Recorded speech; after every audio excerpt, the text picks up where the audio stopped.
botenipun budaya saking para luhur ngantos wedal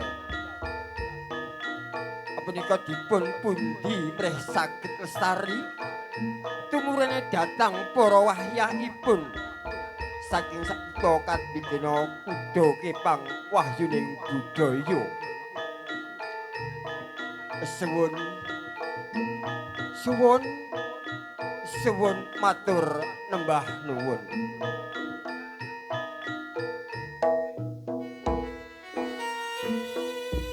Wis kumawis tolak balak ing sengkala Duh Sang Kyai hang raket tata sesaji kanggo srana nira asong pamuji amaninta nugroho saking Yang Widi kinabula gonira darbe panjaka pinatuwa berkah baksu kiyuwana sing becik katiten sing ala bakal ketara sesanti rahayu wayu budaya tetep jaya son puji dumateng pangeran kang kumantat kita sami kalisa ing sambi kala inepike saking ilahi aduh Gusti kula nyuwun pangayoman dumateng kula sak rombongan budaya nindakake pakarya ngalipur para kadang pirsawan aduh Gusti ingkang moho murah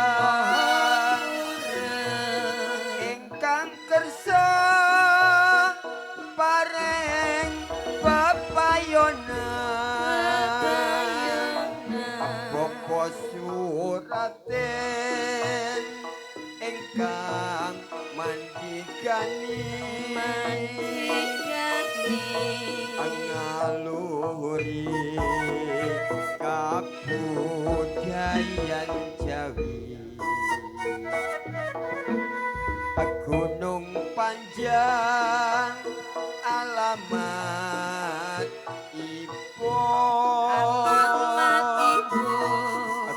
Tombero kabupatenipun wahyuning budaya wahyuning budaya kalisa ing sambikala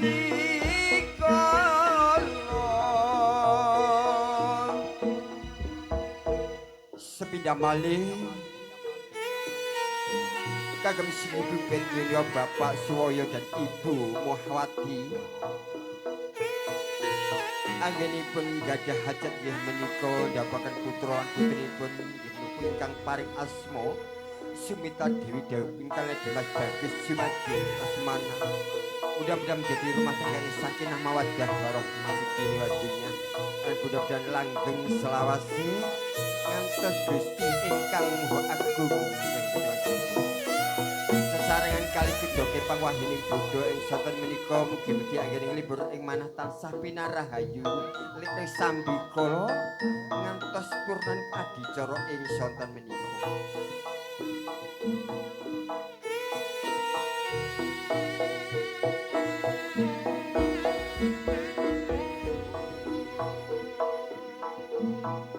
Wes kumawis tolak bala ing sengkala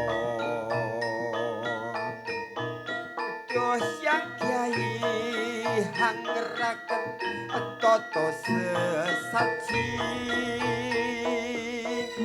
kanggo srana nggonira asong pamuji minta nugroho yang piti kinabulo goniro jati panjoko binatuon berkabasu iyuhono sing becik sing ala bakal ketorong sesampi rahayu wayuning budaya tetep jaya sun puji dumateng pangeran kang kumantan kita sami kali soe sambi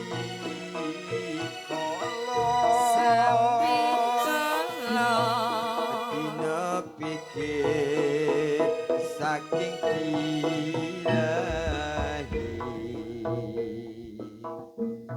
aduh Gusti kula nyuwun pangayoman dumateng kula sak rombongan budaya nindakake pakarya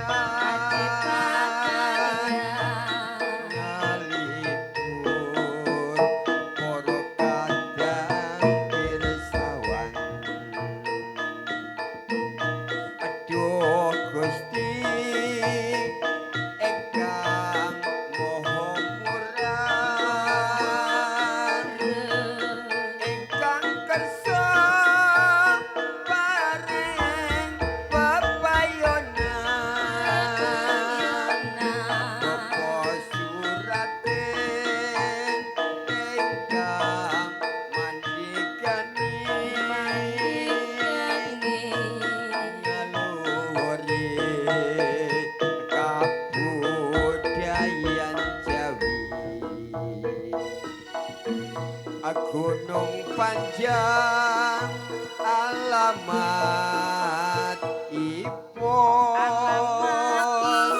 aku Tombero kabupatenipun wahyuning budaya wahyuning budaya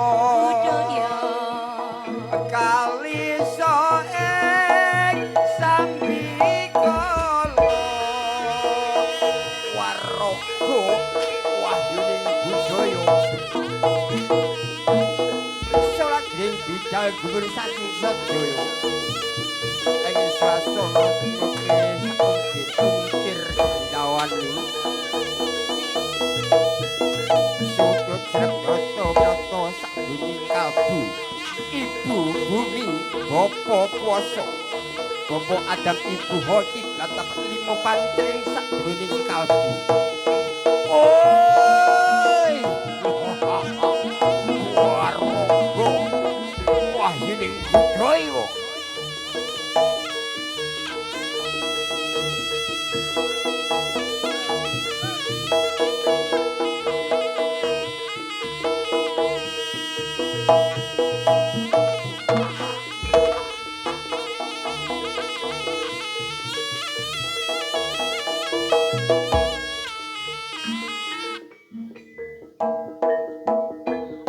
Sampun paripurna anggenipun paring saji Sang Hyang Bedugi wonten sanggar pamujan. Wis padha jumeneng wonten pagelaran Sang Hyang Agung. Wis gumawas tolak balak ing Sengkala. Edha Sang Hyang Jagat Nidya. Surangga Warok Wahyuning Budaya.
Hari ini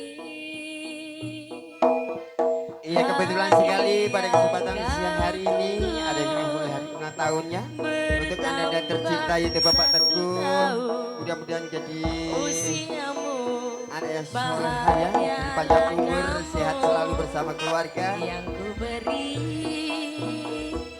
bukan jam dan cincin, bukan seikat bunga atau puisi, juga kalung hati. Maaf, bukannya pelit atau nggak mau, Selamat yang ulang modal tahun. dikit yang ingin aku beri padamu.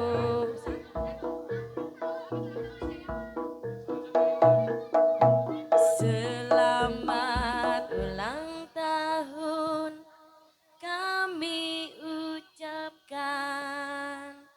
Selamat apa?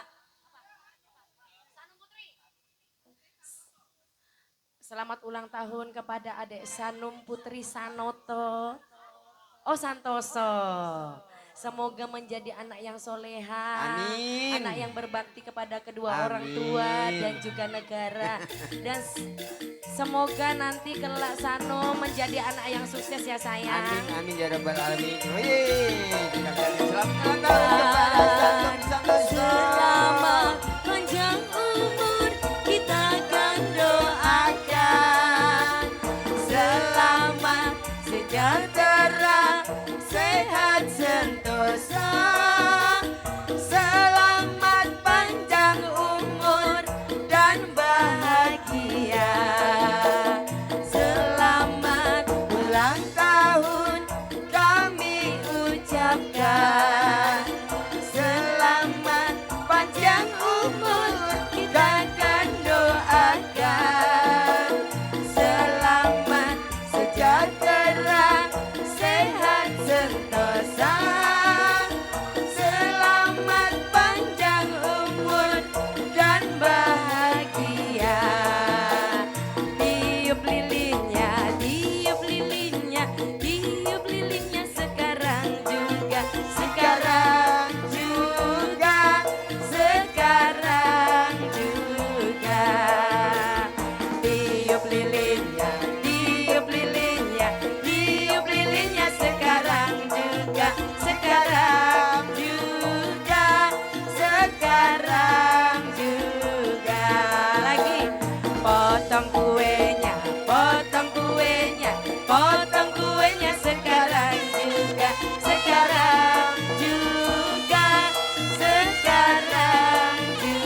Potong kuenya, potong kuenya, potong kuenya sekarang juga, sekarang juga, sekarang juga.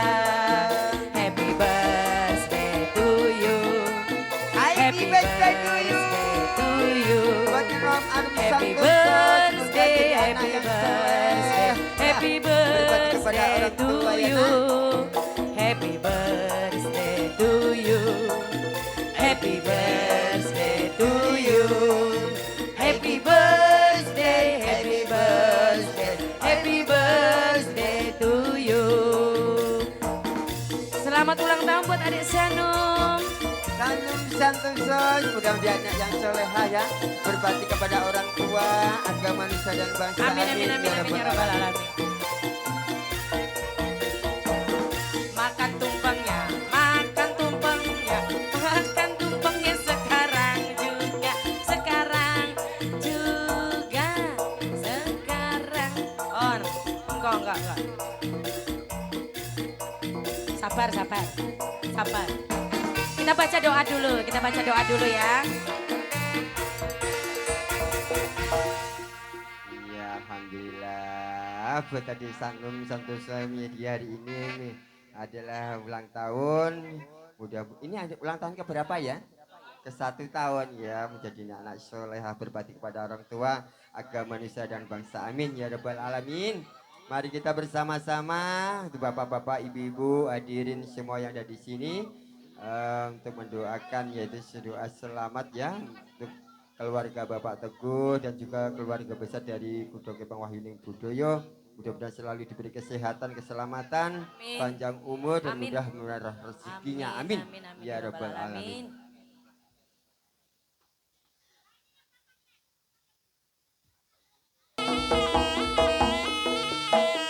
Iya.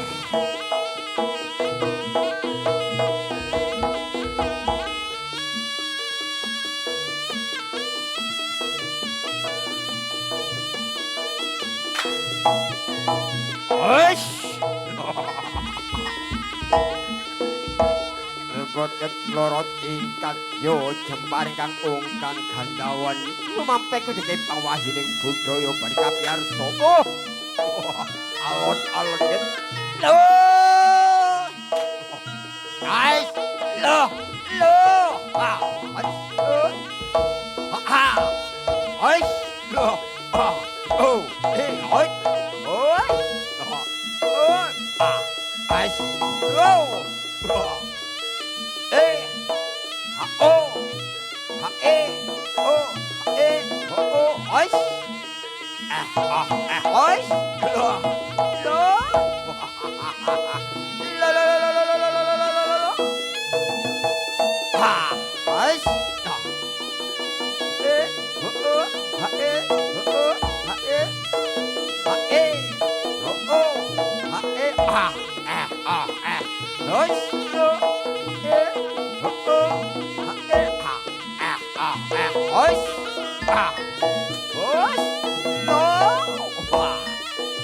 Ayo,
Spesialnya bareng Wahyuning Budoyo. Ayo Mas.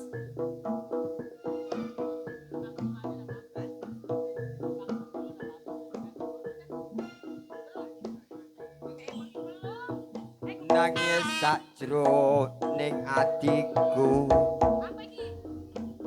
Nalika sliramu ninggal aku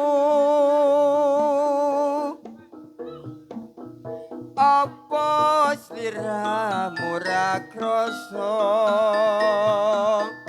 aku kudu sambat karo sapa tak suwun rena lan wengi muga-muga Gusti ijabahi sakapan anggonmu bali bisa kumpul kaya wingi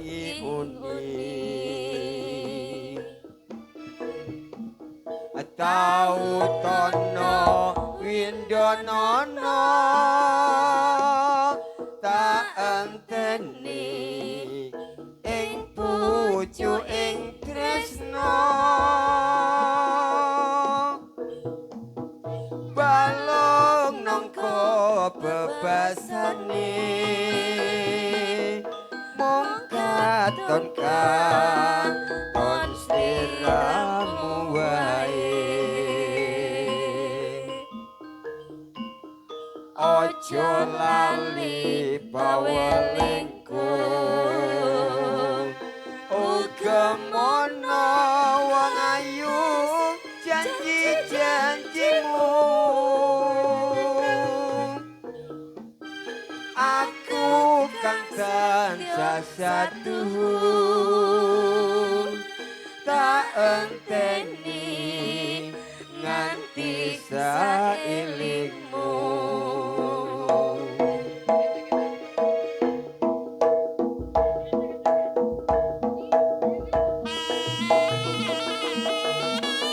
oi iya iya matur nembah nuwun kagem Syahibul Bait nggih menika sugeng rawuh lagi kepanggihan malih kalih sak kadang pro kuda kepang wahyuning budaya inggih menika ingkang gadhahi hajat nggih Bapak Suwaya dan Ibu Mahwati ndabaken putra-putrinipun ingkang paring asma Smita Dewi dabekan Dimas Bagus Jumadil Lesmana mudah-mudahan menjadi rumah tangga sakinah mawaddah warahmah amin amin ya rabbal alamin dan mudah-mudahan doa dari kuda kepang wahyuning budaya pengantin ini segera dikaruniai momongan kelak lahir nanti apabila laki-laki menjadi anak soleh apabila perempuan anaknya solehah berbakti kepada orang tua agama Nusa dan Bangsa amin amin ya rabbal alamin. Baik para tamu dan juga para penonton tentunya tak sabar lagi untuk menyaksikan di kuprahnya kuda kepang wahyuning budaya di siang hari ini mudah-mudahan perjalanan tidak ada suatu hal amin ya rabbal alamin. Cemlorot kado jempari kang ongklang gandawani lumampah atmojo kuda kepang putri sampun cumapak badhe nindakake pakaryan ing siang menika monggo para sitresna sugeng amirsani kiprahipun kuda kepang wahyuning budaya ngantos paripurnanipun adicara sakmangke Bendai gedang gemuruh wit saking wahyuning budaya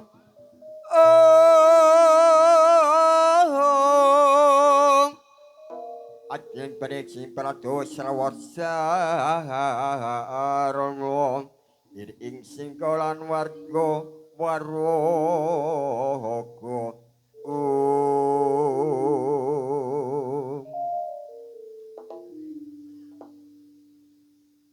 Sapna Yonggir anggenmu peperangan ana musuh katone wis kidul lera-lera jumangkah mlekapiak wanda Sapna aja nganti mundur ya iki wis mapak ing kuda kepang wahyuning budaya badhe nindakake pakaryan wah iya Sapna Yonggir yo siap siaga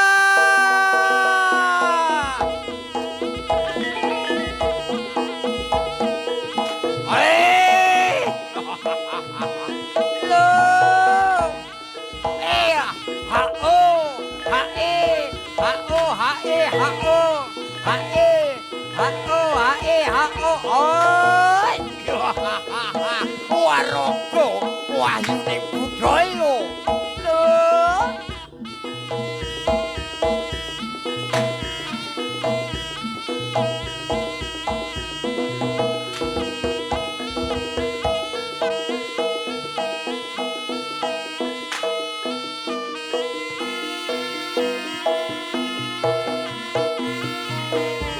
Spesialnya bareng Wahyuning Budoyo.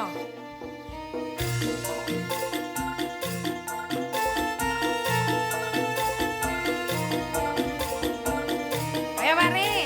Mana suaranya Wahyuning Budaya? Suwe yo rek. Ho.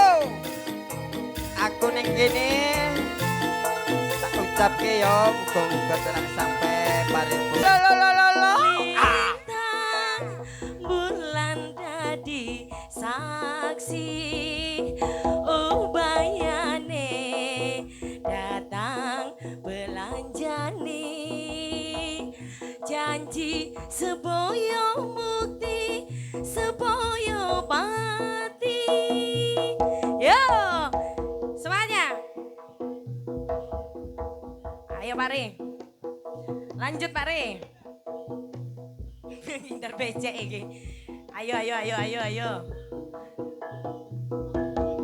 Wong ayu tresnoku kinarya tombo susah jro ning batinku. Wong bagus antep no rasa atimu tresnoku tulus jroning kalbu. Senajan arungi ombak segara tresnoku ra bakal sirna. Senadyan nyawa oncat saka raga wis tresno ra bisa dipisahno. Yo iya Say. ora bisa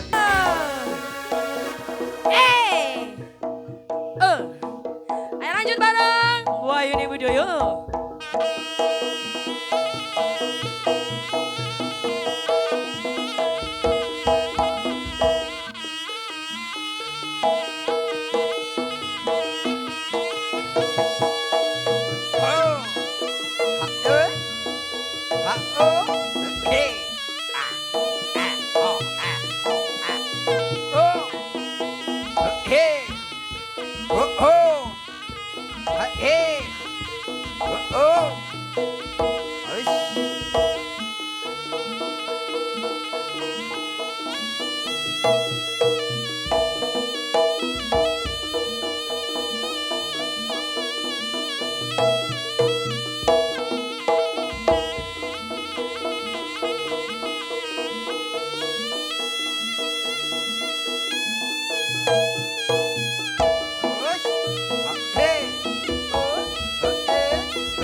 bersama Guru Kepang Wahyuning Budoyo ing siang menika matur sugeng rawuh saking amirsani iki prahipun inggih punika Kepang Wahyuning Budoyo ngantos paripurna.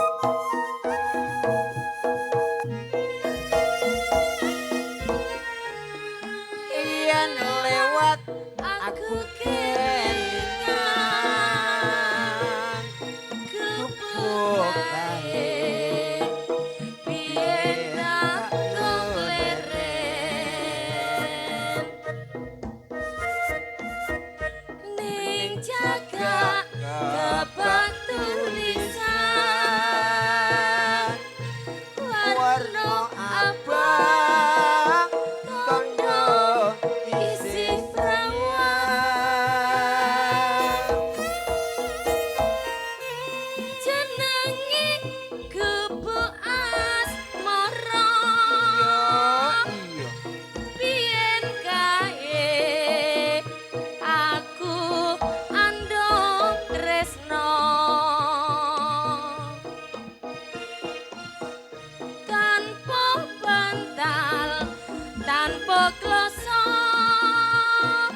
tak cerita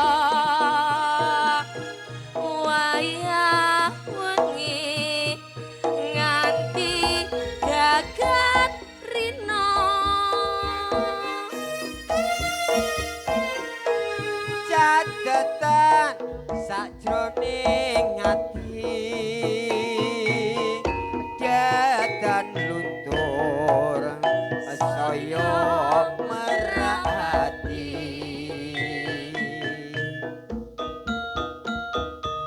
aku kowe dadi garwa amarga leren ing gubuk asmara oh.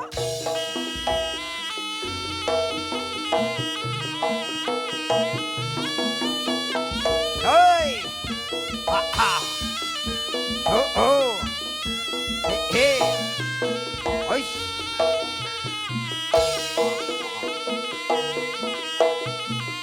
oh ha he ah ah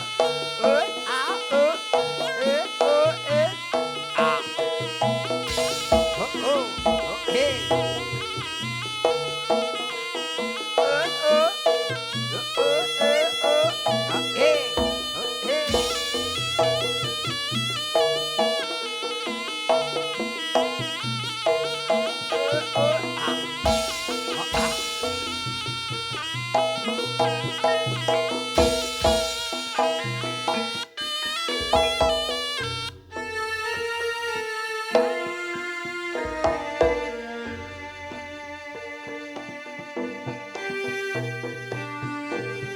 Yo, iyon. Sesarengan kaling seni Jawi nggih menika paringan kuda nipang wahyuning budaya.